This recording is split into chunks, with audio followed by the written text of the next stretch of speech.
और जो लोग अपने आप को हिंदू कहते हैं वो 24 घंटा हिंसा हिंसा हिंसा, नफरत नफरत नफरत, असत्य सत्य असत्य।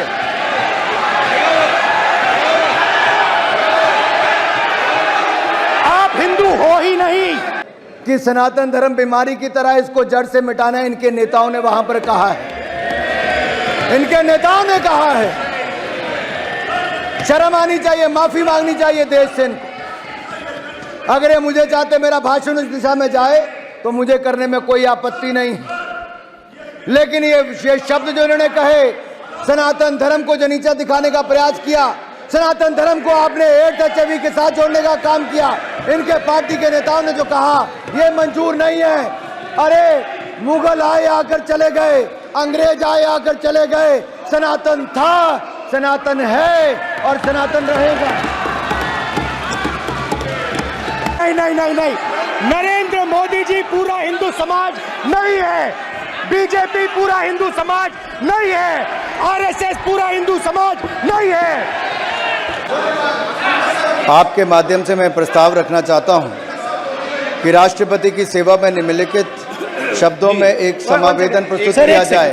एक सेकंड सर, मैं राजनाथ सिंह जी की बात से सहमत हूं। तो ऐसे करते हैं, प्रेसिडेंट एड्रेस के बाद एक दिन नीट की चर्चा के लिए दे देते हैं। आप नोटिस देना, मैं निर्णय करूंगा। राजनाथ सिंह जी का तो सुझाव हो सकता है, निर्णय मैं करूंगा या BSC करेगी। ओके, अनुराग ठाकुर जी।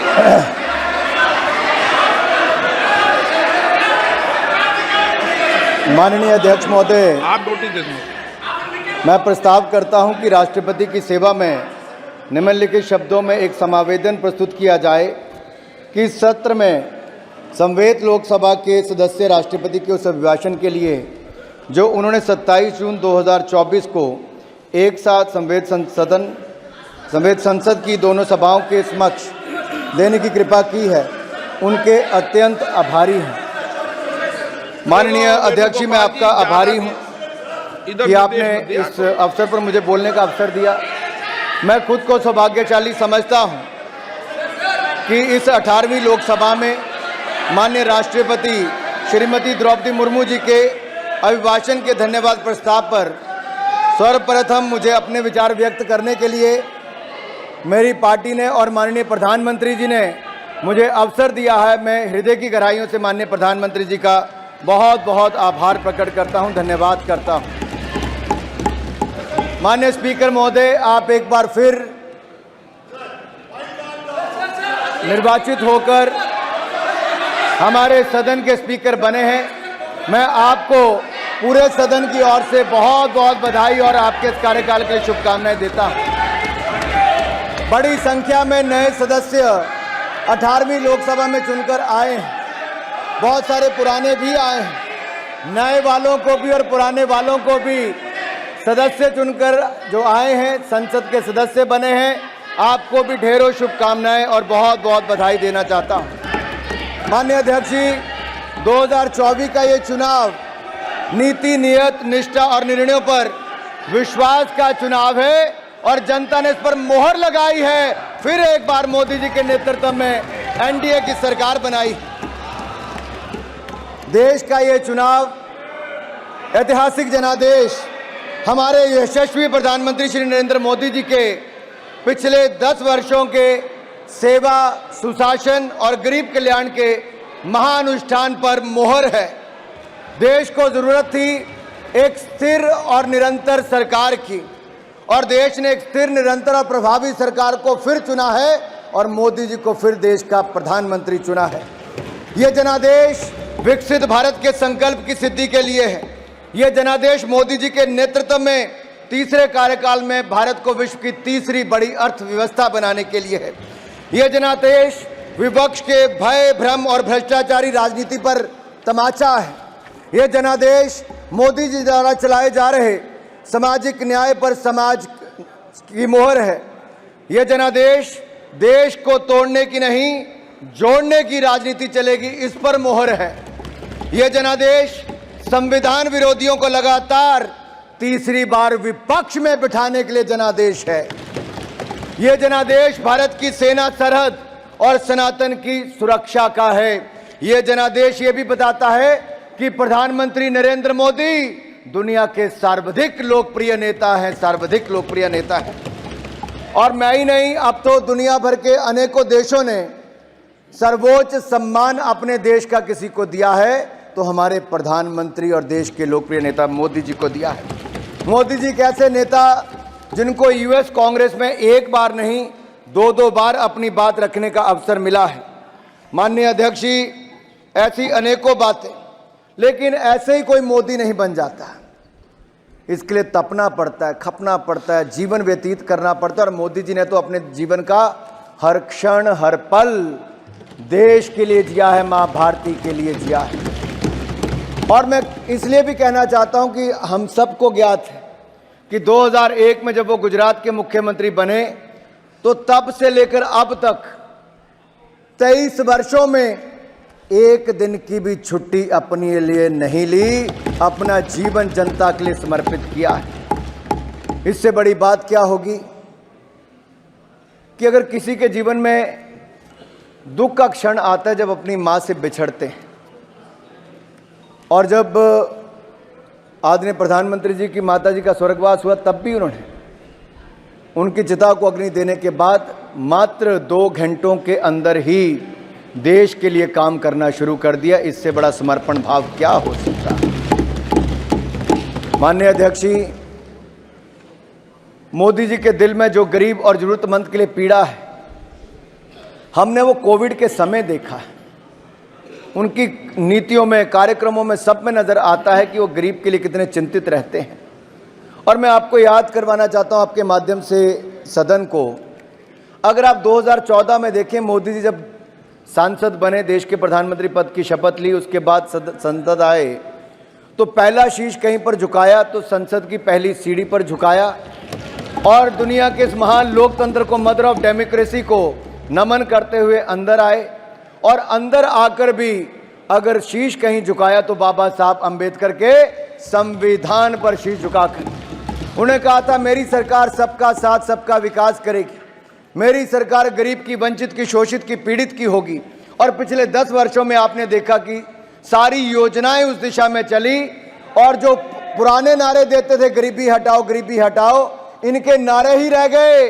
लेकिन मोदी जी की सरकार में 25 करोड़ गरीब गरीबी रेखा से बाहर निकल कर आए। मल्टी डायमेंशनल पॉवर्टी इंडेक्स के ये बड़ा आंकड़ा देखने को मिलता है। और मैं आपसे कहना चाह रहा था कि जो कोविड के समय हुआ, पिछले 100 वर्षों में दुनिया ने सबसे बड़ी त्रासदी तब देखी। भारत ने भी संकट को झेला और मैं भी उस समय सरकार का हिस्सा था। और मुझे याद है आज भी प्रधानमंत्री नरेंद्र मोदी जी ने जो पहली बात कही वो ये कहा कि देश के गरीब का थाली खाली नहीं रहनी चाहिए, उसका पेट खाली नहीं रहना चाहिए, उसके लिए अन्न की व्यवस्था करनी है। तो प्रधानमंत्री गरीब कल्याण अन्न योजना लेकर आए और 80 करोड़ लोगों को मुफ्त में अनाज दिया, तो मोदी सरकार ने दिया है और आज वो देश के कोने कोने तक पहुंचाया है। उस समय दुनिया भर में जो डिलीवरी मैकेनिज्म था वो रुक गया था, लेकिन उसके बावजूद हमने देश के हर कोने तक अनाज पहुंचाया। वो बात अलग है, कुछ राज्यों में अपनी मोहर लगाकर लोगों ने वो सब काम किया। मैं एक और कहना चाहता हूं, कोविड के समय बहुत जरूरी था, प्रधानमंत्री जी ने कहा जान भी जहान भी, और जान बचाने के लिए हर संभव प्रयास किए। जो पहले हमारे देश में होता था कि 40-40 साल दुनिया भर से वैक्सीन आती थी, इंपोर्ट करने में पुरानी सरकारें लगी रहती थी। आत्मनिर्भर भारत ये केवल सोच ही नहीं, ये केवल संकल्प नहीं, उसको सच करके दिखाया। भारत ने अपनी 2-2 वैक्सीन को बनाया और 220 करोड़ वैक्सीन मुफ्त में लगाई। आज इस सदन में कुछ लोग ऐसे भी बैठे हैं जो भारत की बनी वैक्सीन पर ही प्रश्न चिन्ह खड़ा करते थे और कहते थे कि वैक्सीन मत लगाओ, ये हो जाएगा, वो हो जाएगा। अरे भारत के लोगों ने वैक्सीन तो लगाई ही, दुनिया के 157 देशों को दवाई और वैक्सीन देने का काम वैक्सीन मैत्री में किया तो हमारे भारत ने किया है। मैं विकसित भारत पर कुछ जरूर कहना चाहूंगा, क्योंकि ये जनादेश है 2047 तक भारत को विकसित भारत बनाने के लिए। और इस यात्रा में हम चाहेंगे कि विपक्ष का भी पूरा सहयोग मिले, हम अपने देश को विकसित राष्ट्र बनाएं। और अगर आज मैं एक बात करूं स्पोर्ट्स से स्पेस की और साइंस से स्टार्टअप्स की, तो हर क्षेत्र में भारत के नए कीर्तिमान दिखते हैं। आज नए भारत की बुलंद तस्वीर दिखती है मेरे जो आंकड़े में देने वाला। माननीय अध्यक्ष जी, हमें विरासत में क्या मिला था? जब 2014 में हम आए तो India was among the fragile 5 economies of the world and today India is the 5th largest economy of the world. लड़खड़ाती चरमराती अर्थव्यवस्था आप छोड़कर गए थे, आज दुनिया की 5वीं बड़ी अर्थव्यवस्था भारत है, दुनिया की सबसे तेजी से बढ़ती अर्थव्यवस्था भारत है, और अगले 5 वर्षों के अंदर दुनिया की 3री बड़ी अर्थव्यवस्था मेरे भारत की होगी।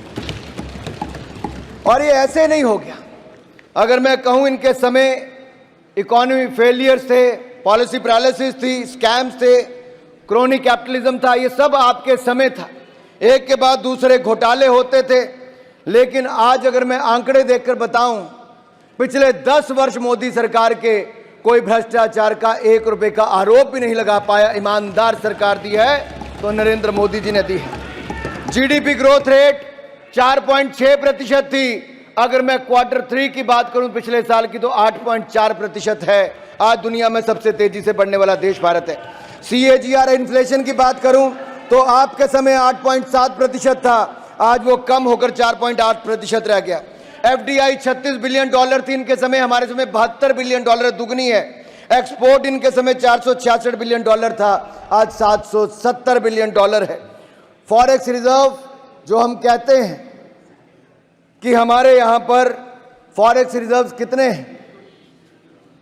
विदेशी मुद्रा भंडार माननीय अध्यक्ष जी 303 बिलियन से बढ़कर आज $650 बिलियन हो गया। 10 साल में हमने देश के खजाने को दुगना भरने का काम किया है। करंट अकाउंट डेफिसिट जो 5.1% था वो कम होकर 2% रह गया है।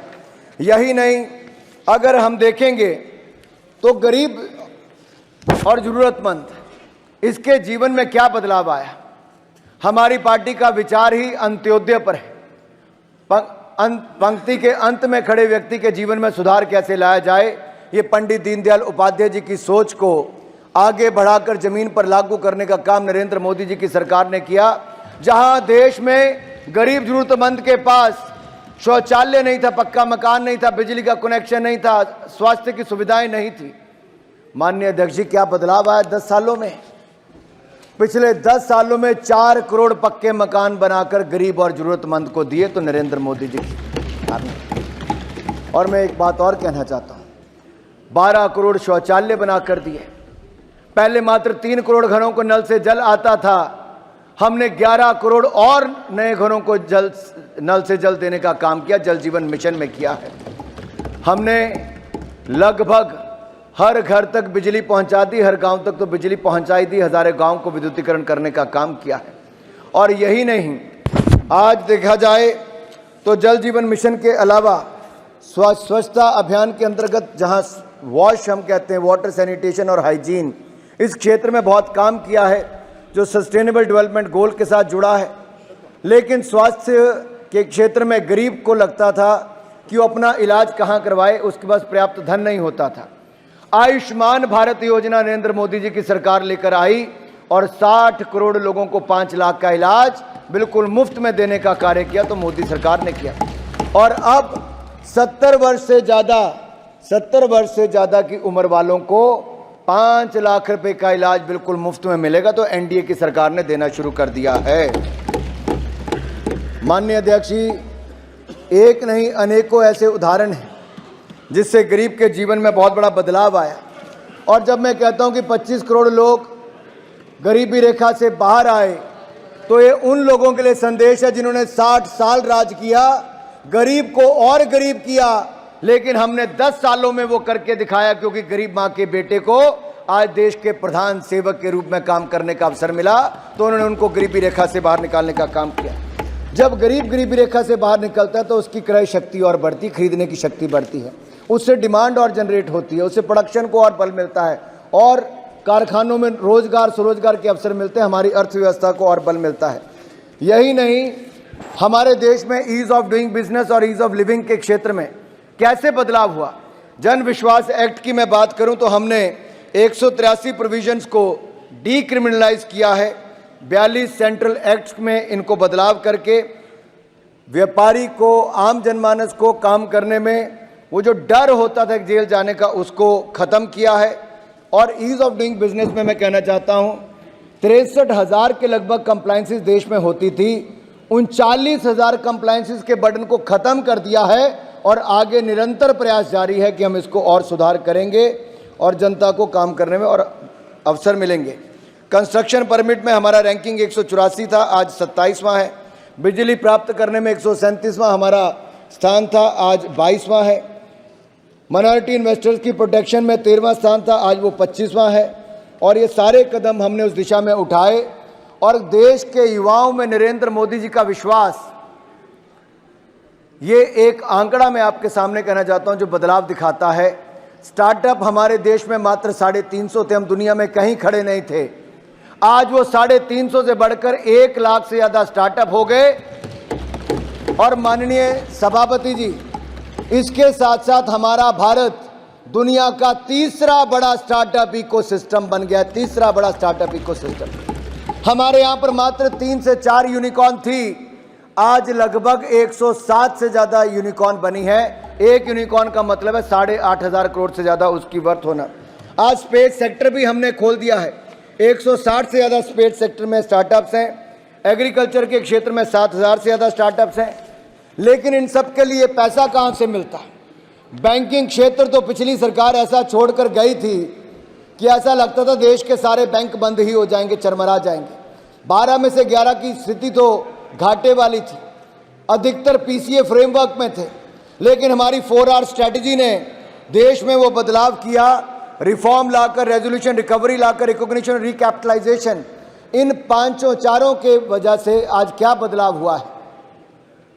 आप कल्पना कीजिए, हमारे यहाँ पर जो 36,000 करोड़ का मुनाफा आता था पब्लिक सेक्टर बैंक का, आज बढ़कर 1,41,000 करोड़ हो गया, 1,41,000 करोड़। और जो नॉन परफॉर्मिंग एसेट्स NPA थे वो 15% से कम होकर मात्र 3% रह गए। अब ये और कम होने वाले, हमारे बैंक और मजबूत होने वाले हैं। बैंकों की मार्केट कैपिटलाइजेशन जो 4,50,000 करोड़ थी वो बढ़कर 17 लाख करोड़ हो गई, लगभग 4 गुना ज़्यादा हो गई। इनके समय फ़ोन बैंकिंग चलती थी, फ़ोन होता था, बैंक वाले पैसे दे देते थे और वो पैसा लेकर विदेश भाग जाते थे। हमने NDA में भी कमी लाए हैं, स्ट्रेस्ड एसेट में भी कमी लाए हैं। आज उसका प्रभाव माननीय सभापति जी ये फर्क पड़ता है। 2014 में एजुकेशन लोन पर इंटरेस्ट था 14.25%, जो कम होकर रह गया लगभग 9%। होम लोन मिलता था 10.15% इंटरेस्ट रेट पर, आज मिलता है 8.40% पर। ऑटो लोन था 10.95% पर, आज रह गया 8.75% पर। पर्सनल लोन था 14.25% इंटरेस्ट पर, आज है 11.5% पर। ये सारी चीज़ें तो हुई, लेकिन फॉर्मलाइजेशन ऑफ इंडियन इकॉनमी किन आधार पर हुई है? इसके लिए डिजिटाइजेशन, इजी क्रेडिट और फॉर्मलाइजिंग एम्प्लॉयमेंट, इसका बहुत बड़ा रोल रहा। प्रधानमंत्री नरेंद्र मोदी जी के नेतृत्व में जनधन, आधार, मोबाइल, जैम ट्रिनिटी ने एक बड़ी भूमिका निभाई है। हर व्यक्ति के पास आधार है, बैंक खाता है, मोबाइल का कनेक्शन है और दुनिया का सबसे सस्ता इंटरनेट कनेक्शन और डेटा प्लान अगर कहीं है तो आज हमारे भारत में भी है। आज यही नहीं, जैम पोर्टल पर आज छोटे से छोटा व्यापारी भी अपना सामान बेच सकता है और मात्र 5-6 वर्षों में माननीय सभापति जी, जो कुछ हजार करोड़ से लेकर कई लाख करोड़ तक की खरीद आज जैम पोर्टल पर पूरी पारदर्शिता के साथ होती है, तो टेक्नोलॉजी के माध्यम से ये भी हुई। किसानों के लिए ई-नाम की सुविधा दी, फास्टैग हमने अपने जो टोल हैं उसके लिए बनाया। पहले 743 सेकंड लगते थे टोल पार करने के लिए, आज मात्र 43 सेकंड में ही आप पार कर जाते हैं। टेक्नोलॉजी का उपयोग यहाँ पर हुआ है। जहाँ तक मैं इजी क्रेडिट की बात करता हूँ तो मुद्रा योजना एक ऐसी है जहाँ लगभग 43 करोड़ मुद्रा लोन दिए गए और लगभग 34 लाख करोड़ रुपया देश के लोगों को मोदी जी की गारंटी पर मिला और उन लोगों ने अपने काम काज की शुरुआत की। आपके समय तो बैंक खाता खोलना भी मुश्किल हो जाता था, 2 लोगों को साथ में लेकर जाना पड़ता था। आज 50 करोड़ से ज़्यादा बैंक खाते लोगों के घर पे जाकर भी खुलवा दिए। ये सरकार आपके घर द्वार, ये मोदी सरकार ने करके दिखाया है। और यही नहीं, SC ST वुमेन के लिए और हमारे SC, ST और वुमेन, इन तीनों के लिए आज स्टैंड अप इंडिया योजना मोदी सरकार लाई, जिससे हमारे अनुसूचित जाति, जनजाति और महिलाओं को एंटरप्रेन्योर बनने की सुविधा मिली है। पीएम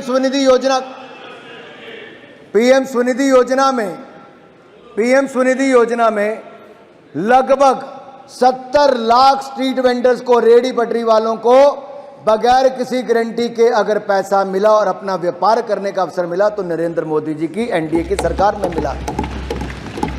माननीय सभापति जी, ये कहना आसान होता है, ये कोविड के समय भी जो मदद मिली 10-10 हज़ार रुपये से शुरू किया था।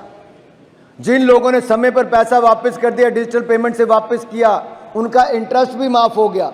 10,000 की बजाय आज 20,000 का पैसा मिला, 20,000 से 50,000 मिला और आज उनका व्यापार भी बना, कई उनमें से लखपति भी बन गए। अब तो हम ग्रामीण क्षेत्र में भी स्वनिधि योजना लाने वाले, ग्रामीण क्षेत्र के रेडी पटरी वालों को भी इसका लाभ मिलने वाला है। हमने नए लेबर लॉज लाए और इसके कारण हमें फ़ायदा मिला। ई श्रम हमने इसको फॉर्मलाइज किया, जो इनफॉर्मल सेक्टर में लोग काम करते थे। आज लगभग 30 करोड़ ई श्रम कार्ड बने हैं और ईपीएफओ में अगर मैं कहूँ रजिस्ट्रेशन जो नई हुई है वो लगभग 7 करोड़ 40 लाख है, जो 2018 से लेकर 2024 तक हुई। इससे पता लगता है देश में रोजगार की संभावनाएं भी बहुत बड़ी हैं। डिजिटल इंडिया, अगर मैं OTT प्लेटफॉर्म्स की बात करूं या फिर कोविन ऐप की बात करूं, आरोग्य सेतु ऐप की बात करूं, ई नैम से लेकर हमारे जेम पोर्टल की बात करें या digital OPD services, digital courts की बात करें, आज हर क्षेत्र में डिजिटाइजेशन का बहुत बड़ा फर्क पड़ा है। एक पूर्व वित्त मंत्री हैं, उन्होंने बड़ा मजाक उड़ाया था। उन्होंने कहा था कि प्रधानमंत्री जी ये बताइए, गांव में किसको इंटरनेट की सुविधा मिलेगी? कहाँ कोई 7.5 रुपये में आलू या टमाटर खरीद पाएगा?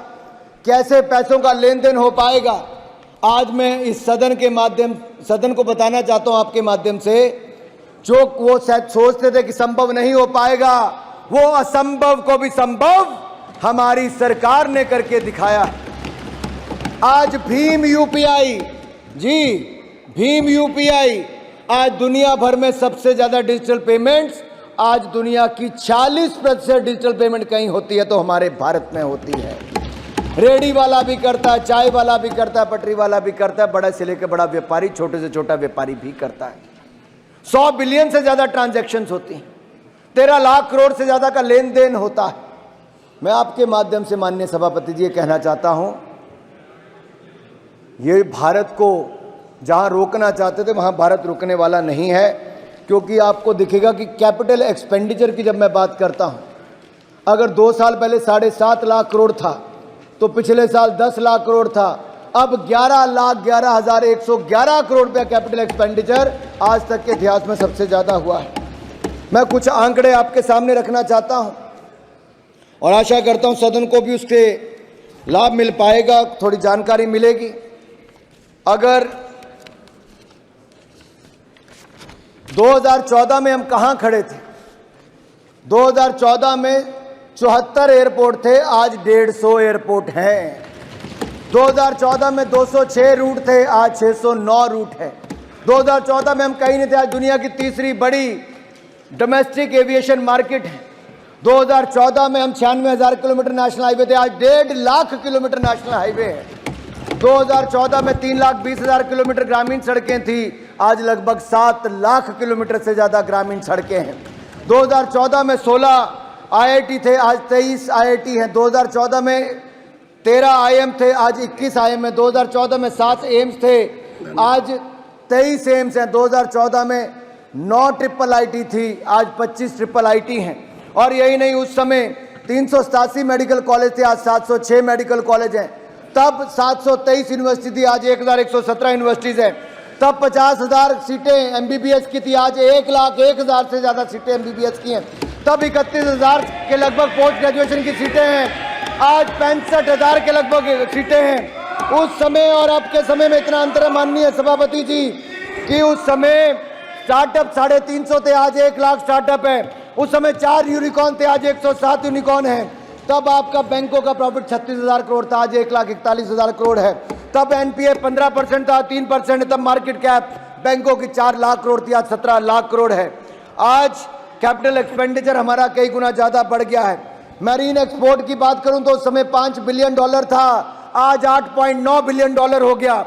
इलेक्ट्रॉनिक्स का एक्सपोर्ट हमारे $6 बिलियन था, आज $24 बिलियन, 4 गुना ज्यादा हो गया है। टॉय एक्सपोर्ट हमारा उस समय 96 मिलियन था, आज 326 मिलियन, 3 गुना से ज्यादा हो गया। फॉरेक्स रिजर्व्स हमारे $320 बिलियन से बढ़कर $650 बिलियन हो गए। एक्सपोर्ट हमारा $470 बिलियन से बढ़कर $770 बिलियन हो गया। हमारा ग्रॉस टैक्स कलेक्शन रेवेन्यू मात्र 11 लाख करोड़ था, आज 33 लाख करोड़ हो गया। लोगों ने ईमानदारी के साथ टैक्स जमा कराना शुरू कर दिया। उस समय 2 मेगा फूड पार्क थे, आज 200 मेगा फूड पार्क हैं। आपके समय 2 करोड़ आवास बने, हमारे समय 4 करोड़ आवास बने। आपके समय तक 70 सालों में 3 करोड़ घरों में नल से जल था, आज 14 करोड़ घरों में नल से जल है। आपके समय सेकंड लार्जेस्ट इंपोर्टर थे हम मोबाइल फोन के, आज हम सेकंड लार्जेस्ट मैन्युफैक्चरर बन गए हैं मोबाइल के। माई और बहनों, इतना ही मैं कहना चाहता हूं कि उस समय जीडीपी हमारी 1.8 ट्रिलियन थी, आज 3.8 ट्रिलियन पार कर गई है। ऐसे अनेक उदाहरण मैं आपको बताना चाहता हूं। बहुत सारे और भी मेरे पास आंकड़े हैं, वो थोड़ी देर बाद सुना दूंगा, लेकिन इतना जरूर कहूंगा, आज जहां एक और सड़कें बन रही हैं, रेलवे बन रहा है, हवाई पट्टियां बन रही हैं, वहीं बुलेट ट्रेन से लेकर वंदे भारत आपके समय एक नहीं थी, आज लगभग 100 वंदे भारत ट्रेन आज अलग अलग रूटों पर देश में चल रही। मेरे साथियों, नेचुरल गैस पाइपलाइन आज 23,000 किलोमीटर से ज़्यादा बिछ गई है। 12,000 किलोमीटर से ज़्यादा भारतमाला परियोजना में प्रोजेक्ट बन गए। आपके समय 12 किलोमीटर नेशनल हाईवे बनता था एक दिन में, आज हम 30 किलोमीटर नेशनल हाईवे एक दिन में बनाते हैं। आपके समय ग्रामीण सड़कें बनती थी 30 किलोमीटर एक दिन में, आज बनती है 91 किलोमीटर एक दिन में। क्या कंपैरिजन। अगर आपकी रफ्तार से देश आगे बढ़ता तो आज वहीं का वहीं खड़ा रहता। आपने 10 साल सरकार चलाई, 11वें नंबर पर ही खड़ी रही। भारत की अर्थव्यवस्था हमने 5वें नंबर पर पहुंचाने का काम किया। हमने कॉर्पोरेट टैक्स रेट को कम करके 15% किया। और यही नहीं, माननीय अध्यक्ष जी, जब कोविड के टाइम पे लोगों को पैसा चाहिए था अपना व्यापार करने के लिए, तो इनकम टैक्स का रिफंड रिकॉर्ड समय के अंदर जनता को वापस करने का निर्णय प्रधानमंत्री नरेंद्र मोदी जी ने करवाया। आज रिकॉर्ड समय के आपके समय 1.5 साल रिफंड नहीं आता था, आज रिकॉर्ड समय के अंदर आता है। और यही नहीं, हमने बैंकों से लगभग 4 लाख करोड़ रुपया emergency credit line guarantee scheme के माध्यम से दिया और 20% एडिशनल वर्किंग कैपिटल महाराज जी आप जैसी कई कंपनियों को दिया, तो भारत सरकार ने बगैर किसी गारंटी के दिया, जो किसी सरकार ने नहीं दिया था। और यही नहीं, पीएलआई स्कीम की मैं बात करूं तो पीएलआई स्कीम में 8 लाख करोड़ रुपए के लगभग 8 लाख करोड़ के इंक्रीमेंटल सेल्स देखने को मिलती है। और यही नहीं, हमारी सरकार में विकास तो हुआ, विकास भी विरासत भी, ये हमारी सरकार की पहचान है।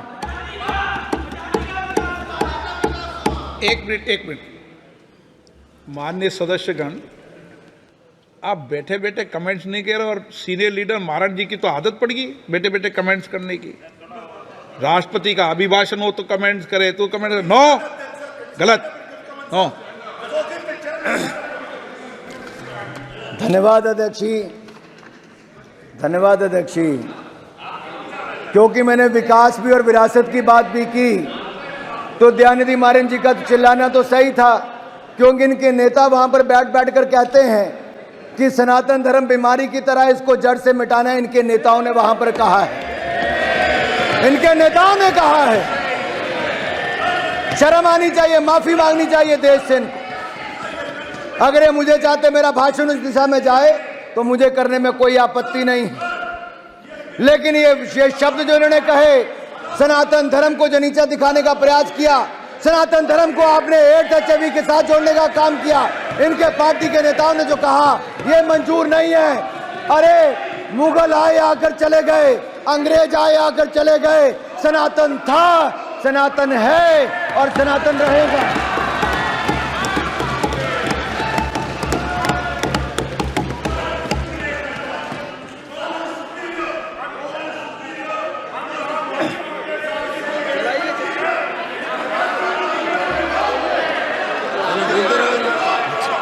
उन्होंने क्या बोला कि सनातन रहेगा, यही बोला ना? आपको आपत्ति है सनातन रहने पे? चलिए। अध्यक्ष जी, हम सबके जीवन में जो 500 साल तक हमारी पूर्व की पीढ़ियों के जीवन में भी जो समय नहीं आया, हम सौभाग्यशाली, हम कोविड से भी बच गए और जो 500 साल में किसी को अवसर नहीं मिला, वो हमारी आंखों के सामने भव्य और दिव्य राम मंदिर का निर्माण भी हुआ।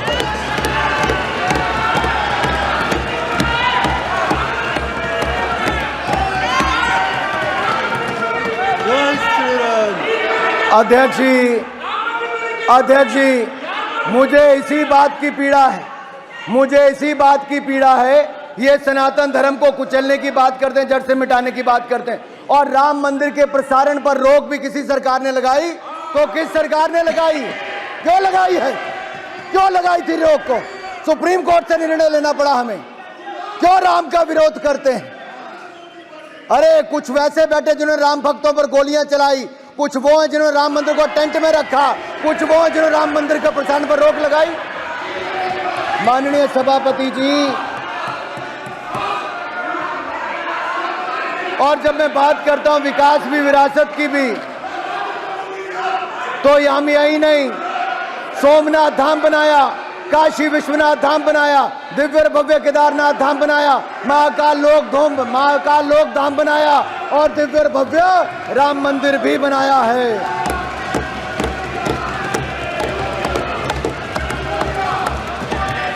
हमने बौद्ध सर्किट भी बनाया, करतारपुर कॉरिडोर, करतारपुर दा लांगा भी खुलवाया, जो कोई नहीं करवा पाया। पंडित नेहरू की गलती थी, जिन्होंने आजादी के समय, पार्टीशन के समय करतारपुर का हमारा गुरुद्वारा भी उस तरफ छोड़ दिया। दूरबीन लगाकर दर्शन करते थे। नरेंद्र मोदी जी की सरकार में हमारी सरकार ने करतारपुर कॉरिडोर खुलवाया और हेमकुंड साहब में रोपवे बनाने का काम भी हमारी सरकार कर रही है। माननीय अध्यक्ष जी, 550वां प्रकाशोत्सव गुरु नानक देव जी का मनाया, 400वां प्रकाशोत्सव गुरु तेग बहादुर जी का, 350वां गुरु गोविंद सिंह जी का हमारी सरकार ने मनाया है। और यही नहीं, अगर साहिबजादों का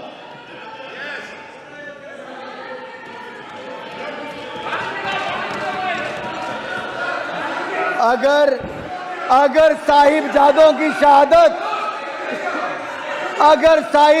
की शहादत पर भी अगर पूरे देश ने वीर बाल दिवस के रूप में मनाया, तो ये भी प्रधानमंत्री नरेंद्र मोदी जी की सोच। अरे आपके समय तो ब्लू स्टार ऑपरेशन हुआ था, हरमंदिर साहब में क्या क्या हुआ, और 84 के दंगे देश भूला नहीं है। सिखों का कत्लेआम ये कांग्रेस की सरकार के समय ही हुआ था।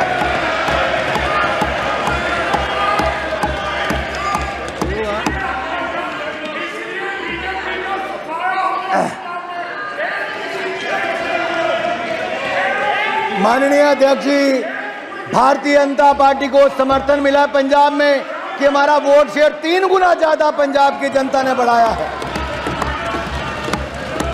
लेकिन मैं इन लोगों से ज्यादा अपेक्षा रखता भी नहीं। अरे इन्होंने इस चुनाव में भय भ्रम की राजनीति की, और इन्होंने यहां तक कि वो लोग जो प्रधानमंत्री जी के बारे में कहते थे बोटी नोच लेंगे, आपने उनको भी टिकट देकर सांसद बनाने का काम किया। क्या कहते थे? बोटी। मैं पूछता हूं साहब, क्या कहा? अरे किसको टिकट दिया? टुकड़े की सोच वाले, टुकड़े गैंग वालों को कांग्रेस में शामिल किया और उनको फिर टिकट देने का काम भी किया। अरे जो अफजल गुरु की फांसी माफ कराने की बात करते हैं उनको दिया, जो भारत का नामो निशान मिटाने की बात करते हैं उनको कांग्रेस ने टिकट क्यों दिया? मेरा सवाल ये खड़ा होता है। मैं सवाल पूछता हूं सभा पटल से, ऐसी कौन सी मजबूरी थी कि राहुल गांधी जी को प्रतिबंधित?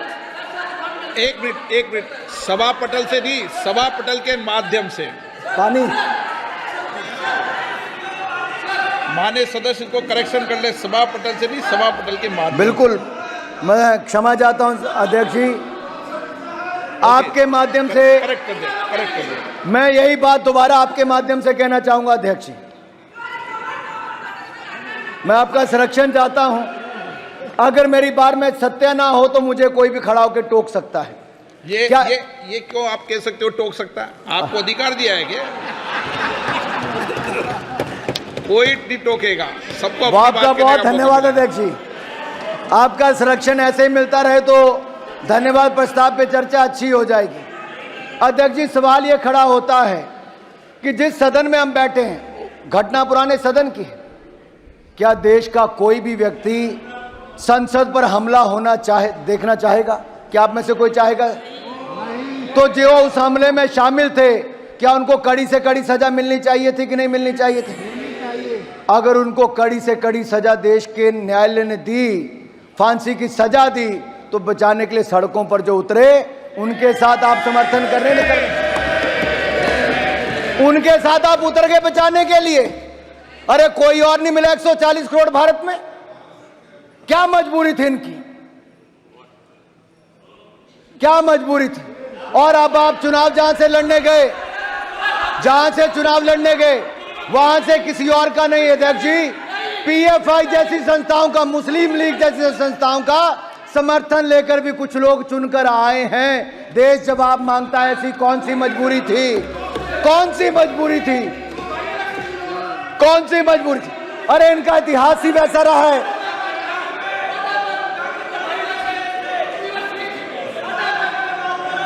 माननीय अध्यक्ष जी, बहुत सारी बातें चुनाव के समय और जो माननीय उल्लेख राष्ट्रपति महोदय ने भी जिस ओर किया, संविधान की ओर, मैं वहां पर भी आऊंगा, लेकिन उससे पहले थोड़ा कुछ और कहना चाहता हूं। इनका दर्द सामने नजर आ रहा है। इनका दर्द नजर आ रहा है। 3 बार प्रयास करने के बाद भी जो 100 के आंकड़े तक नहीं पहुंच पाया, 99 पर ही रुक गया। वो तो यही कहते हैं, दिल के अरमा आंसुओं में बह गए, इतनी नौटंकियों के बाद भी 99 पर ही अटक कर रह गए। दिल के अरमा आंसुओं में बह गए, तीसरी बार भी विपक्ष में आकर बैठ गए। माननीय अध्यक्ष जी, देवर इन द नर्वस 90s, ये नर्वस 90s में आकर इनके हाथ पैर फूलने शुरू हो गए। एक बात मैं कहना चाहता हूं, एक बात तो अच्छी हुई अध्यक्ष जी कि माननीय राहुल गांधी जी नेता प्रतिपक्ष बने हैं। मैं अपनी ओर से राहुल गांधी जी को नेता प्रतिपक्ष बनने पर बहुत बहुत बधाई और शुभकामनाएं देता हूं। राहुल गांधी जी का नेता प्रतिपक्ष बनना इसलिए भी महत्वपूर्ण है क्योंकि पिछले 2 दशकों में ये पावर विदाउट रिस्पॉन्सिबिलिटी एंजॉय कर रहे थे, ये मजा लेते थे। लेकिन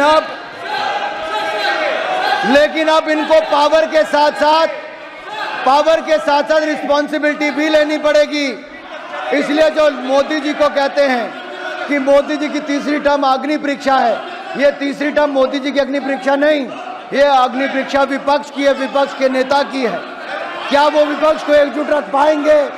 क्या वो पहले की तरह जो 50%,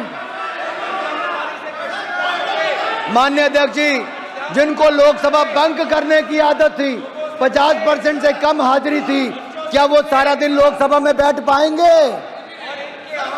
अच्छा नहीं है, ओह, आज भी नहीं है अध्यक्ष जी। क्या वो लोकसभा में बैठ पाएंगे?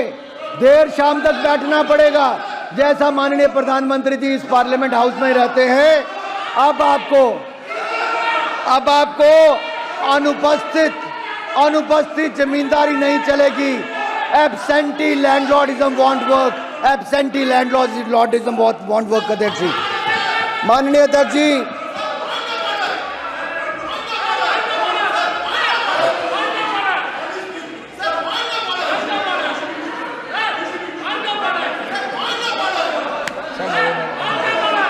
माननीय अध्यक्ष जी,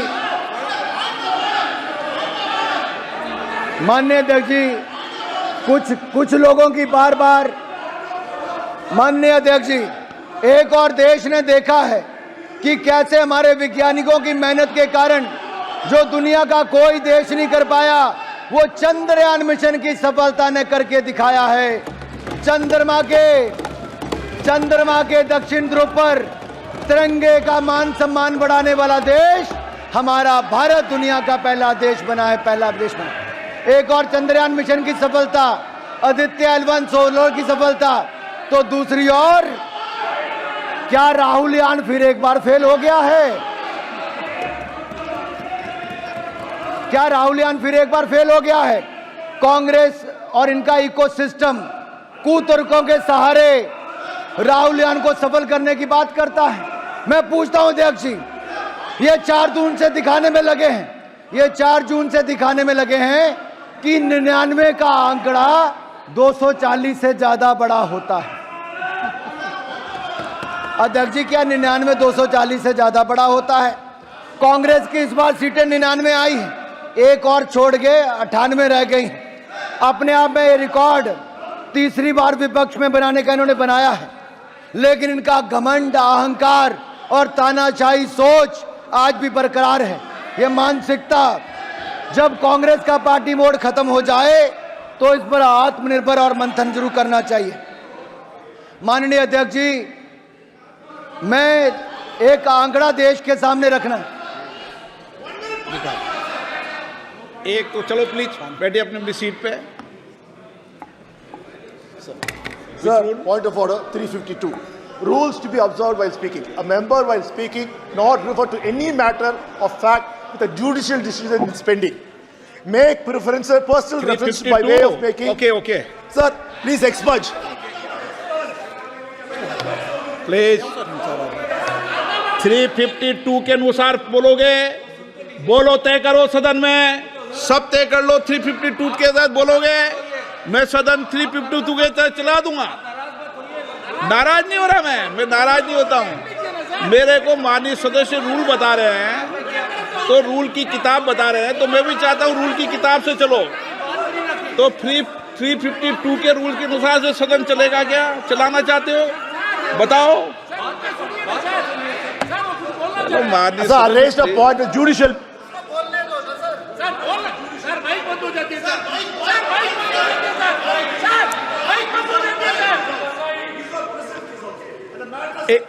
ओके प्लीज, ओके। अभी नीट का विषय भी अदालत में चल रहा था, फिर क्यों उठा रहे थे?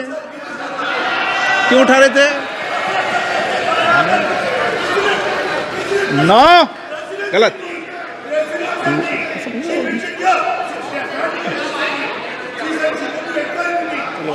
अच्छा, माननीय सदस्य, नीट का विषय अभी सुप्रीम कोर्ट में नहीं चल रहा, फिर क्यों उठा रहे थे आप? नो, अनुराग ठाकुर जी। माननीय अध्यक्ष जी, धन्यवाद। माननीय अध्यक्ष जी, मैं कह रहा था कि ये प्रयास कर रहे थे कि 99 सीटें ही 240 से ज़्यादा होती हैं। अभी इनका आंकड़ा, इनको मुबारक।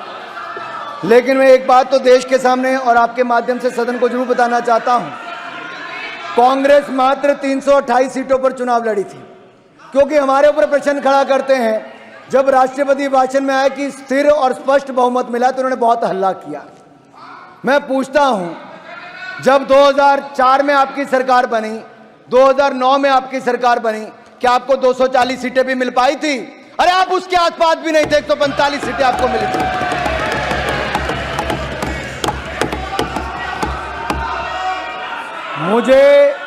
मुझे जितना मजबूर करोगे, कांग्रेस की उतनी परतें खुलती जाएंगी।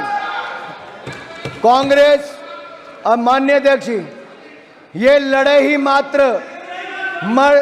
मात्र 60% सीटों पर थी।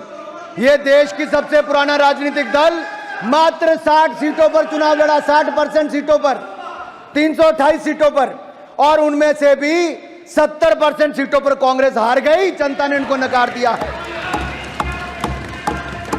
328 सीटों में से 229 सीटों पर कांग्रेस की हार हुई है, जनता ने आपको नकार दिया है। एक तो लड़ाई 60% सीटों पर, उसके बाद 70% सीटों पर हार गए। और यही नहीं सर, जब कोई पार्टी अपना स्टैंडर्ड इतना लो सेट कर लेती है और बिलो एवरेज परफॉर्मेंस आती है तो उसको वो भी ओवरवेलमिंग लगता है। लेकिन मैं अपने कांग्रेस के मित्रों से कहना चाहता हूं, आप कुछ भी पालो पर गलत फहमी मत पालो।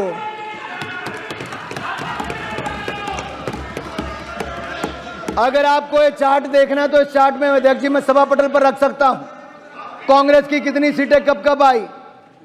ये चार्ट बहुत कुछ दिखाता है माननीय अध्यक्ष जी। ये चार्ट में ये दिखता है कि यूपीए की जब आपकी पहली सरकार थी तो कांग्रेस की मात्र 145 सीटें आई थी और उस समय भारतीय जनता पार्टी की 138 सीटें थी, 7 सीटों का फर्क था। और आप में और हमारे में सिर्फ 7 सीट का अंतर था भाजपा और कांग्रेस में। सरकार आपने बनाई, हमने तो कुछ नहीं कहा, आपने 5 साल सरकार चलाई। फिर 2000 आपका उस समय वोट शेयर था मात्र 26.53%। 2009 में यूपीए की सरकार फिर आई, आपकी 206 सीटें आई, लेकिन आपके लिए वो स्थिर सरकार थी, आपके लिए वो कांग्रेस की सरकार थी, स्थिर सरकार थी। लेकिन नरेंद्र मोदी जी के नेतृत्व में भारतीय जनता पार्टी 282 सीटें जीतकर 2014 में 1984 के बाद पूर्ण बहुमत की सरकार किसी ने बनाई तो हमने भारतीय जनता पार्टी एनडीए की सरकार बनी। और 2019 में 303 सीटें केवल भारतीय जनता पार्टी ने जीती और हमारा वोट शेयर भी पहले से ज्यादा बढ़ा। और मैं कहना चाहता हूं माननीय अध्यक्ष जी, 31% vote share Bharatiya Janata party का 2014 में था और 37.36% वोट शेयर हमारा 2019 में था और कांग्रेस का वोट शेयर मात्र 19.39% था, मात्र 19.39%। और इस बार भी हमारा वोट शेयर 36.56% है और 240 सीटें जीतकर और गठबंधन को पूर्ण बहुमत और स्पष्ट बहुमत मिला है।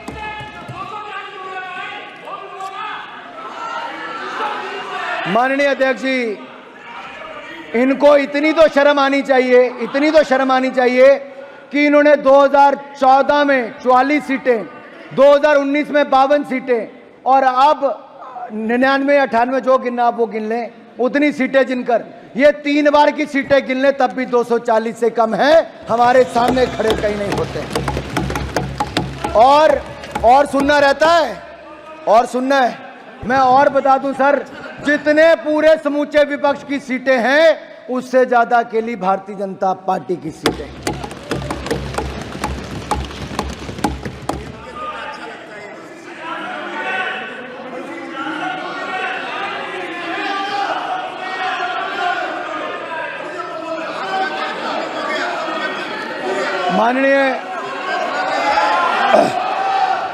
माननीय अध्यक्ष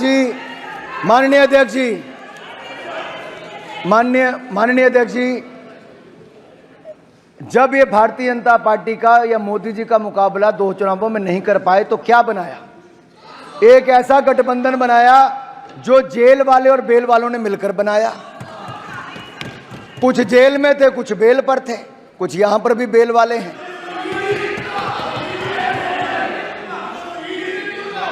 माननीय अध्यक्ष जी, इतना ही नहीं, इनकी पूर्व की सरकारों में जहां कितने ही घोटाले हुए, 2G घोटाला, कॉमनवेल्थ खेल घोटाला, कोयला घोटाला, अंतरिक्ष घोटाला, देवास घोटाला, सबमरीन घोटाला, घोटाले पे घोटाला हुआ, अगस्ता वेस्टलैंड घोटाला हो, नेशनल हेरल्ड घोटाला हो, कोई घोटालों की कमी नहीं छोड़ी।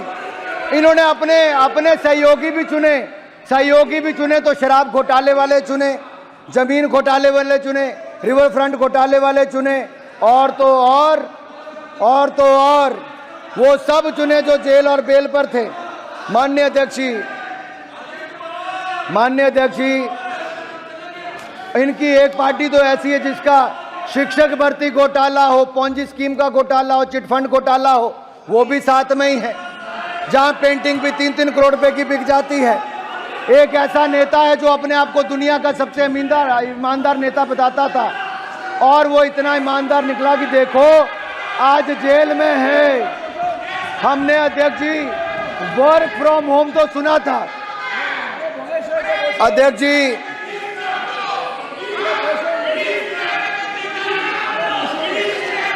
माननीय अध्यक्ष जी, हमने वर्क फ्रॉम होम तो सुना था, वर्क फ्रॉम जेल देखने का अवसर भी इन लोगों ने दिया कि जेल से सरकार कैसे चलती। अपने आप को सबसे ईमानदार बताने वाला आज कट्टर बेईमान कोई है तो आज जेल में है।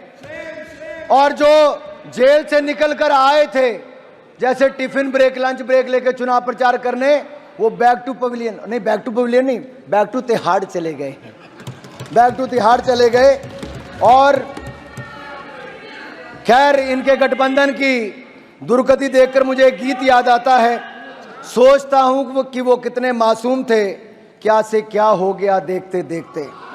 वो जो कहते थे गठबंधन करेंगे ना कभी, बच्चों की कसम भी खा गए भूल कर देखते देखते। गठबंधन भी किया तो किसने, एक राज्य में किया, दूसरे राज्य में नहीं किया। आज दिल्ली की जहां पर मैं खड़ा हूं वहीं की हालत देख लीजिए, चोर चोर मुसेरा भाई, सब ने मिलकर गठबंधन की गुहार लगाई, लेकिन दिल्ली की जनता ने खाता भी नहीं खुलने दिया, सातों की सातों सीटों पर कमल का फूल खिलाने का काम किया है। माननीय अध्यक्ष जी, ये कैसी सरकार दिल्ली में है जिसका शिक्षा मंत्री शराब मंत्री जेल में है, जिसका जेल मंत्री जेल में है, जिसका कानून मंत्री जाली फर्जी MA LLB की डिग्री लेकर वो उसमें जेल में, उसको इस्तीफा देना पड़ा। और यही नहीं, आपका नहीं, दिल्ली का, आपकी मैं बाद में बात करूंगा, अभी आपकी बात बाद में करूंगा। और जो देखिए, मुझे लगता था अध्यक्ष जी, जिस तरह से तमिलनाडु में 60 के लगभग लोगों की मौत शराब, नकली शराब के कारण हुई, आपको तो खड़े होकर नहीं बोलना चाहिए था।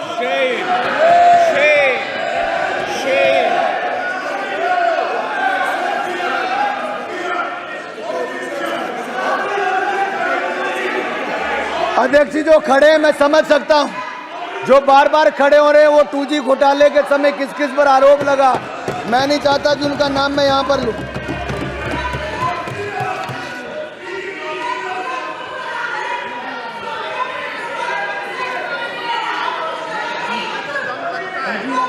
माननीय अध्यक्ष जी, जब इनको लगा, माननीय अध्यक्ष जी, जब इनको लगा कि घोटाले वालों का सारा गठबंधन इकट्ठा करने के बाद भी, भ्रष्टाचारियों का कुनबा इकट्ठा करने के बाद भी हमें टक्कर नहीं दे पाएंगे, तो भय, भ्रम और अफवाहें फैलाने की राजनीति की गई। क्या क्या इस चुनाव में नहीं हुआ? और जिस और इशारा राष्ट्रपति जी के अभिभाषण में आता था, चाहे टेक्नोलॉजी का दुरुपयोग हो, चाहे वाले फैलाने की बात हो, ये आज नहीं, ये बार बार इनके प्रयास हैं। और विदेशी ताकतों का हाथ भी इस चुनाव में देखा गया कि किस तरह से हकराया गया। ये EVM पर भी आरोप लगाते गए, और बाकी बूथ कैप्चरिंग की तो मैं बात उस पर आऊंगा सब पे अभी। माननीय अध्यक्ष जी, दुख इस बात का है कि इनके कुछ नेताओं ने हम हिंदुस्तान के लोगों पर नस्ल भेदी टिप्पणियां की हैं। जहरीले बोल, सैम पिट्टीरोडा जो किसी के अंकल, फ्रेंड, फिलोसफर, गाइड है, और सर सैम पिट्रोडा का ये बयान, मैं पूछना चाहता हूं राहुल गांधी जी से, क्या सैम पिट्रोडा का ये बयान और कांग्रेस की सोच एक है? अगर ऐसा नहीं तो कौन सी मजबूरी है कि अंकल सैम को पार्टी में लेना वापिस जरूरी है? मैं केवल कांग्रेस से ही नहीं, मैं राहुल गांधी जी से नेता प्रतिपक्ष से जिम्मेदारी लेनी पड़ेगी, राहुल गांधी जी को जिम्मेदारी लेनी पड़ेगी। क्या वो सैम पिट्रोडा के बयान से सहमत हैं कि नहीं सहमत है? क्या नस्लभेदी टिप्पणी ये भारत के लोगों को स्वीकार नहीं? मैं पूछता हूं, अब दक्षिण के भारत, उत्तर भारत, पश्चिम भारत, पूर्व भारत के लोगों को नस्लभेदी टिप्पणी करते हो, हमें स्वीकार नहीं, ये भारत के लोगों का अपमान है, हम कभी स्वीकार नहीं करेंगे। मैं पूछना चाहता हूं विपक्ष के नेताओं से, चाहे अखिलेश जी हैं, मारन जी हैं, राजा जी हैं, सुप्रिया जी हैं, बाकी सब हैं, सुदीप दा, बाकी सब लोग हैं, क्या आप सैम पिट्रोडा के बयान से और कांग्रेस की सोच से सहमत हैं? और मैं दूसरा पूछना चाहता हूं, कि यहीं नहीं रुके, इनके साथी वो भी चुनकर आए जिन्होंने इस पवित्र स्थल पर जय फिलिस्तीन का नारा लगाया है। ये जय फिलिस्तीन का नारा मंजूर नहीं है। क्या यही दिन देखना था अध्यक्ष जी? अरे जो मां भारती के लिए ना बोल सकें, जो मां भारत माता की जय करने में जिनके मुंह में दही जम जाता हो, होंठ सिल जाते हो, वो जय फिलिस्तीन के नारे लगाएंगे? क्या हम उस दिशा में बढ़ रहे हैं? कभी ये लोग जय पाकिस्तान जय चीन भी बोलेंगे? ये दुर्भाग्य है अध्यक्ष जी, ये दिन। और मैं एक और कहना चाहता हूं, संविधान को बार बार हाथ में लहरा कर क्या करना चाहते हैं? अगर नेता प्रतिपक्ष अपने आप को संविधान के रक्षक कहते हैं तो मैं चुनौती देता हूं कि वो सदन में आए और आश्वासन दें कि इमरजेंसी जैसी गलती कांग्रेस वापस कभी नहीं करेगी। आपको देश को कहना पड़ेगा। और मैं कहता हूं कि इमरजेंसी पर जब प्रस्ताव आया तो क्या उस प्रस्ताव पर आप सहमत हैं और इसको शामिल होंगे, उनका समर्थन करेंगे? और यही नहीं, माफी भी आपको देश से मांगनी चाहिए। सभापति जी, संविधान is being tossed around like the world secularism was, devaluating and demeaning it, that too by a party who has forever been acting against the ethos of both the words। इन्होंने पहले कभी धर्मनिरपेक्ष शब्द का और कभी संविधान का दुरुपयोग ही किया है, और भी अपने लिए किया है। सच्चाई यह है कि जिन्होंने देश को संविधान दिया वो बाबा साहब अंबेडकर को अपमानित, प्रताड़ित, पीड़ित और पॉलिटिक्स से बाहर करने का काम किया तो आप लोगों ने ही किया था। अरे गौरव जी, दर्द होगा आपको, गौरव जी, दर्द होगा कांग्रेस को, क्योंकि आप लोगों ने ही बाबा साहब अंबेडकर के खिलाफ जो रचा वो देश जानता है, इतिहास गवाह है। दूसरी ओर प्रधानमंत्री नरेंद्र मोदी जी ने जब शपथ ली तो उसके बाद संविधान के आगे माथा टेका, तब भी और इस बार भी संविधान को नमन किया और संविधान के अनुसार देश चलाने की बात की। और मैं एक बात और कहना चाहता हूं, बाबा साहब अंबेडकर के नाम पर पंच तीर्थ किसी ने बनाया तो भारतीय जनता पार्टी एनडीए की सरकार ने बनाया। बाबा साहब अंबेडकर की जन्मस्थली, शिक्षा स्थली, चैत्य भूमि और शिक्षा भूमि, महापरिनिर्वाण भूमि, पांचों स्थानों पर नागपुर, मऊ, मुंबई, दिल्ली और लंदन में जमीनें लेकर वहां पर म्यूजियम, स्मारक और वहां पर उसको मान सम्मान देने का काम किया। पंच तीर्थ बनाया तो नरेंद्र मोदी की सरकार ने बनाया। मैं आप सबसे एक और पूछना चाहता हूं, कितने पन्ने होते हैं कॉन्स्टिट्यूशन में? कितने? ऐसा मोटा करके मत बताओ, पेज कितने होते हैं? हाँ, रोज लेके घूमते थे, कभी खोल के पढ़ो तो सही। अरे पढ़ते हो नहीं, लहराते फिरते हो। निकालो जेब से देखो, अरे निकालो जेब से देखो, नकल ही मार लो। बताओ कितने पन्ने होते हैं? अरे बड़ा संविधान करते थे। पहले संविधान बनाने वाले को, उनको पानित प्रताड़ित करते हैं, अब संविधान दिखाते, पढ़ते नहीं है। संविधान को कुचला किसी ने।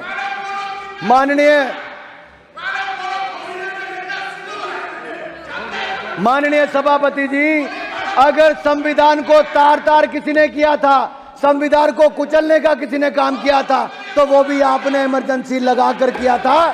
देश आपको माफ नहीं करेगा। अरे 251 पन्ने होते हैं भाई साहब संविधान में, खोल के देख लो जरा। और माननीय सभापति जी, एक कहावत है, दादा आपको क्यों दर्द हो रही है? इमरजेंसी उन्होंने लगाई थी, आप ऐसे ही अपने उड़ता तीर ले रहे हो।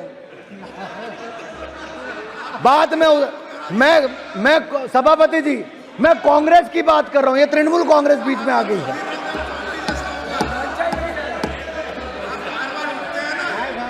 अब सच्चाई तो यह है माननीय सभापति जी, सच्चाई ये है कि जो कभी कांग्रेस के नेता सदन थे, सच्चे तृणमूल वाले इनके लिए बोलते कांग्रेस के लिए। आज कांग्रेस तो अपने नेता सदन अधीर रंजन चौधरी के लिए खड़ी नहीं हुई, एक सभा करने भी इनके नेता नहीं गए, और ममता जी के आगे उनको बेचारे को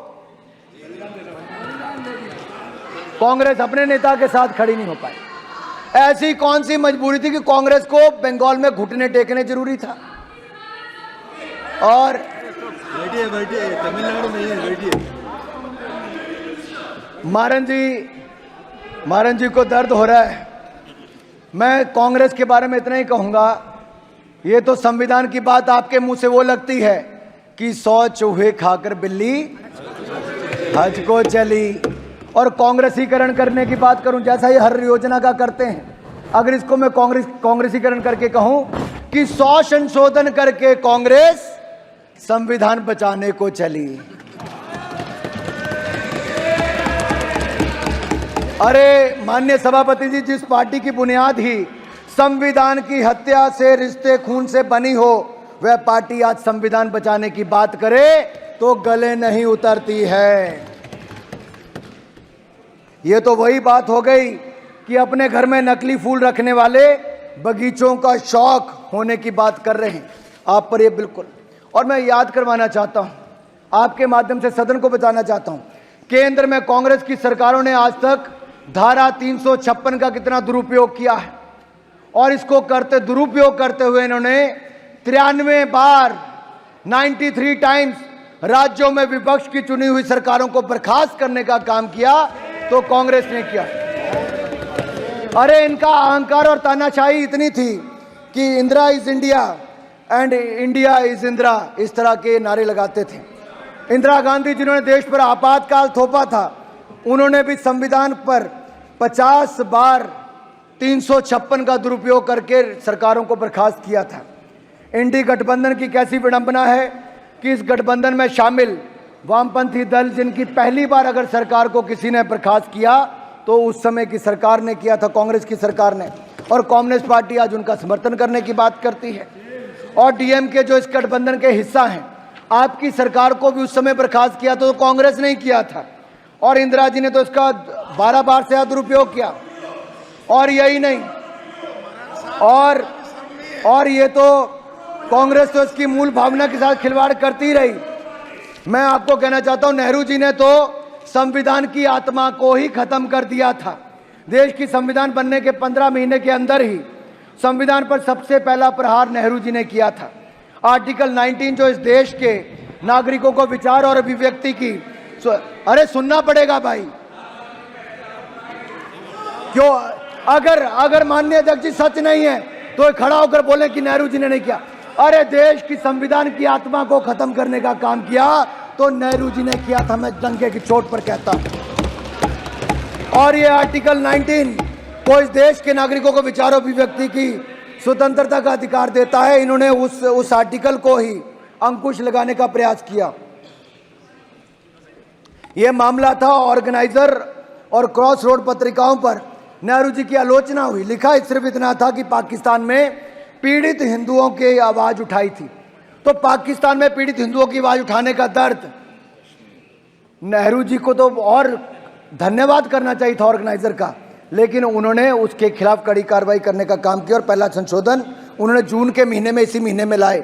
और इंदिरा जी ने भी इमरजेंसी के निंदा प्रस्ताव, इंदिरा जी के समय वो पंडित नेहरू जी से और आगे निकल गई। 1975 में तो संविधान की हत्या ही कर दी। इमरजेंसी देश ने देखी, वो काला अध्याय देश भूलेगा नहीं। 21 महीनों के आपातकाल में 5 संविधान संशोधन हुए। अपने हिसाब से मिनी संविधान तैयार करने का, अध्यक्ष जी 5 मिनट में खत्म कर रहा हूं, संविधान तैयार करने का काम, मिनी संविधान तैयार करने का काम कांग्रेस ने किया। 42वें संशोधन में 40 अनुच्छेदों को ही बदल दिया गया। और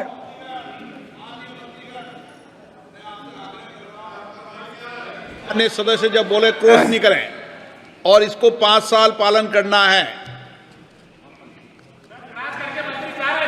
सर एक नहीं अनेक ऐसे संशोधन किए गए। उच्च न्यायालय से छीना पीएम पर नियुक्ति के व्यक्ति के चुनाव की जांच का अधिकार, न्यायपालिका से आपात की न्याय समीक्षा का अधिकार छीन लिया गया था।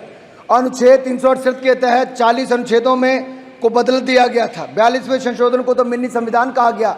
ये किसी और ने नहीं, ये कांग्रेस ने संविधान के साथ खिलवाड़ किया था, जिसके लिए आपको देश से माफी मांगनी चाहिए। और यही नहीं, अगर हमारे समय मात्र 8 संविधान में संशोधन हुए, और मैं कहना चाहता हूं,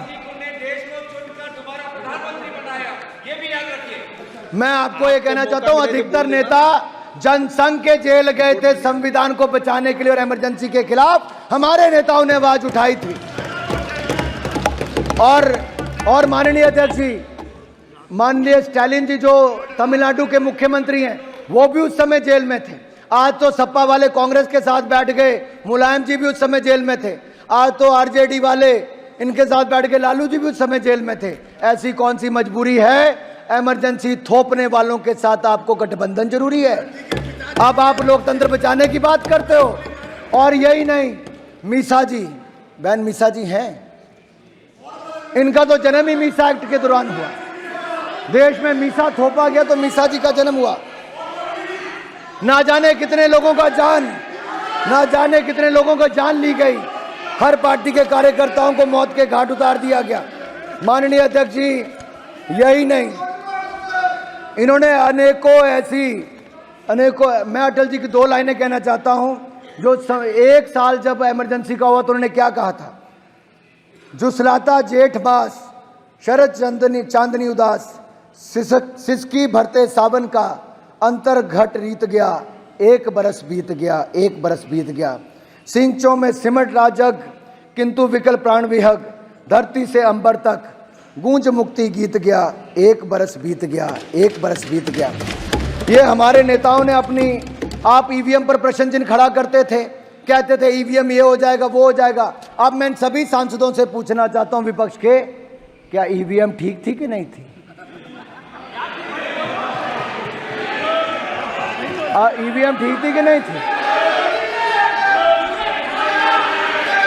माननीय अध्यक्ष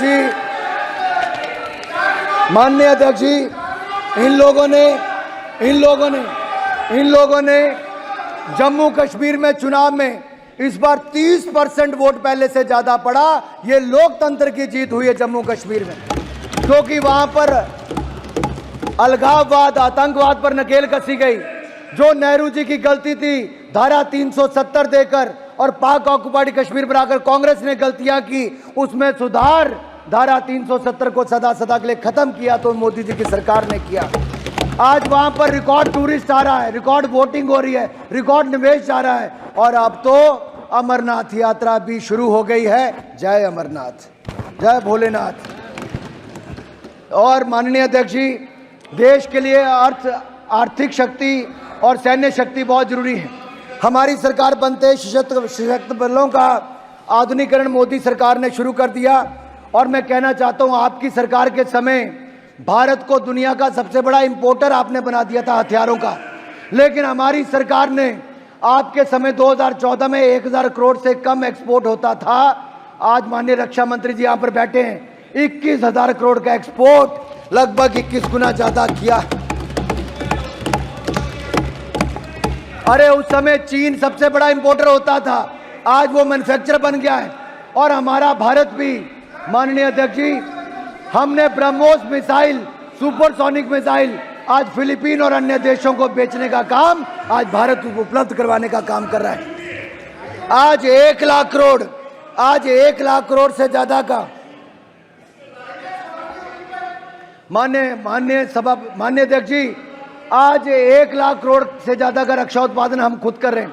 रशिया से S-400 लिया, चिनूक हेलीकॉप्टर से लेकर बाकी सारे लिए, राफेल जेट हमने लिया, लेकिन भारत के अंदर हम ब्रह्मोस मिसाइल बना रहे हैं, तेजस एयरक्राफ्ट लड़ाकू विमान बना रहे हैं, INS विक्रांत भी किसी ने बनाया तो भारत ने खुद बनाया है।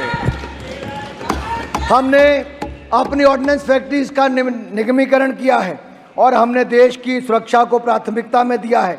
डिफेंस मैन्युफैक्चरिंग में आत्मनिर्भरता को आगे बल दिया है, आर्म्ड फोर्सेस को आधुनिक किया। आपने तो हमारी सेना को ना लड़ाकू विमान दिया, ना हथियार दिए, ना गोला बारूद दिया और ना ही बुलेट प्रूफ जैकेट दी। 10 साल में कुछ नहीं दिया। ये हमारी सरकार ने make in India bullet proof jacket देने का काम। माननीय अध्यक्ष जी, सुरक्षा के साथ साथ देश के अंदर आंतरिक सुरक्षा की मैं बात करूं, आज अगर देखा जाए नॉर्थ ईस्ट में 11 पीस अकॉर्ड हुए, इतिहास रचा तो हमारी सरकार ने किया। और यही नहीं, 76% कमी इंसर्जेंसी इंसिडेंट्स में आई है और 90% हमारी सिक्योरिटी फोर्सेस की जो कैजुअलिटी में कमी आई है और 97% 97% सिविलियन डेथ्स में कमी आई। ये अफवाह को भी हमने बहुत सारे कोनों से अलग अलग जगह से हटा दिया है। और यही नहीं, हमने सीए लाकर जिनको वर्षों से नागरिकता नहीं मिली थी, हमारी सरकार ने नागरिकता देने का काम भी सीए में किया है। आपकी सरकारों में अंग्रेजों की मानसिकता दिखती थी, दंड देने वाले कानून थे, हमने न्याय देने वाला कानून आज भारत को दिया है। अब नाबालिग से बलात्कार करने वाले को फांसी की सजा होगी, देश के खिलाफ सशस्त्र उठाने वाले को, विद्रोह करने वाले को जेल होगी, राजद्रोह की जगह अब देशद्रोह कानून होगा, देश के खिलाफ बोलना गुनाह होगा, व्यक्ति विशेष के खिलाफ बोलने पर जेल नहीं होगी। आपकी पार्टी और आपकी सरकारें तो कोई बोलता तो उसको गिरफ्तार करने के लिए भेज देते हैं, बम धमाके गैस अटैक करने वाले आतंकवादी जेल जाएंगे, मॉब लिंचिंग करने वालों को भी अब फांसी की सजा होगी और बालिग से रेप करने वालों को भी सजा होगी। आतंकवादियों को जेल से बाहर जाने के सारे रास्ते बंद कर दिए जाएंगे। माननीय अध्यक्ष जी, लास्ट लाइन बोल के मैं खत्म कर रहा हूं। मैं इतना ही कहूंगा, माननीय अध्यक्ष जी, मैं इतना ही कहूंगा कि आज मोदी जी के नेतृत्व में एनडीए की सरकार लगातार देश को आगे बढ़ा रही है। आप चाहे जितना मर्जी विरोध कर लें, आज आपने देखा होगा ऑपरेशन गंगा चलाकर भी या दुनिया भर के देशों में कहीं आपदा आई हो, अगर फर्स्ट रिस्पॉन्डर कोई बना है तो मदद मांगने वाले से हटकर आज भारत मददगार देश बना है। हमने कोरोना के समय करोड़ों भारतीयों को ऑपरेशन चलाकर वापस लाए और यूक्रेन से 23,000 भारतीयों को ऑपरेशन गंगा चलाकर देश में सुरक्षित लाई तो मोदी सरकार लाई। माननीय अध्यक्ष जी, हमारी सरकार, आखिरी में किसान पे बोल के अपनी बात को खत्म कर रहा हूं, ये कहते थे कि एमएसपी बंद हो जाएगा। एमएसपी बंद नहीं हुआ। 5.5 लाख करोड़ की खरीद आपके 10 साल में हुई थी, हमने 18,40,000 करोड़ की खरीद 10 साल में की है। आपके समय 27,662 करोड़ का बजट था, हमारे समय 1,25,000 करोड़ का बजट है।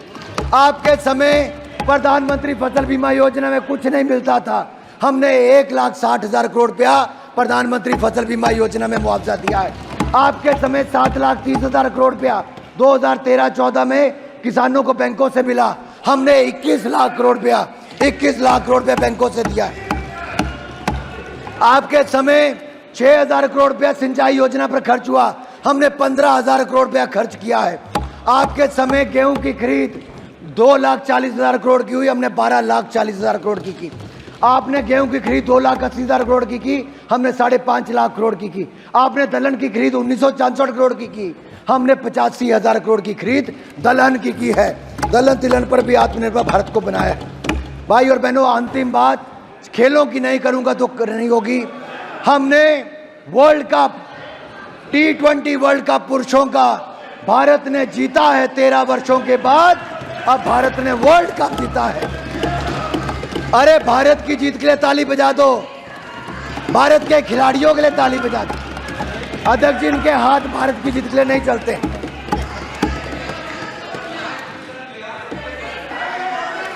ये तब भी सवाल खड़ा करते, अध्यक्ष जी अब हमारा देश ओलंपिक 2036 में आयोजन करने की तैयारी कर रहा है, हम उस दिशा में आगे बढ़ रहे हैं। ओलंपिक में भारत ने 7 मेडल जीते, जो आज के सबसे ज्यादा है। कॉमनवेल्थ गेम में 61 मेडल जीते और यही नहीं, भारत ने एक के बाद दूसरे में मेडल जीतने का कीर्तिमान स्थापित किया। हमने ट्राइबल के लिए रिकॉर्ड 700 से ज्यादा एकलव्य स्कूल खोलने का काम किया। महिला सशक्तिकरण पर हमारी सरकार ने काम किया। आपके समय महिलाओं को न्याय नहीं मिला, 33% आरक्षण नारी शक्ति बंधन बिल पास करके दिया तो मोदी सरकार ने दिया।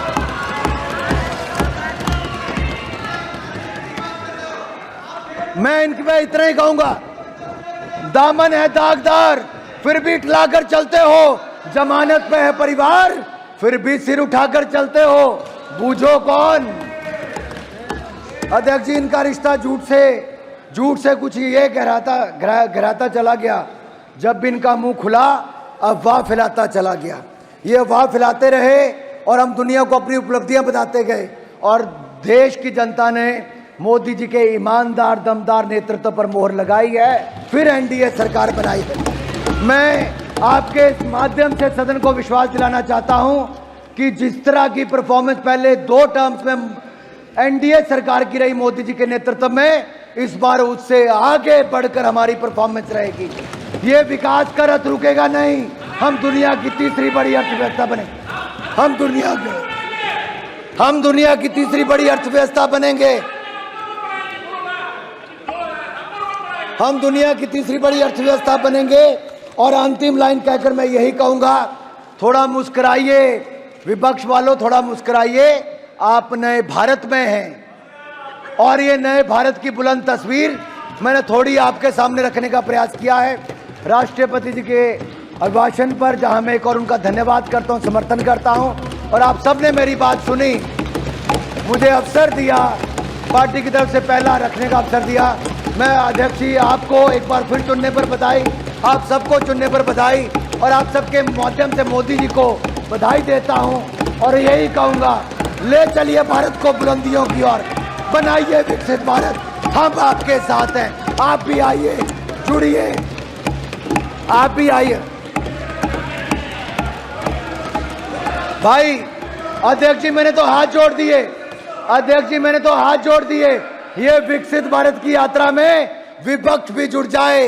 ये मेरी तेरी लड़ाई नहीं, ये मेरे भारत की लड़ाई है, इकट्ठे मिलकर लड़ेंगे। इसमें मेरा तेरा नहीं, इसमें बांटने वाला कुछ नहीं, विचारधारा का कुछ नहीं, ये मेरे देश के लिए है। हम अपने देश को अगले 25 सालों में विकसित भारत बनाएंगे, विकसित भारत बनाएंगे, विकसित भारत बनाएंगे।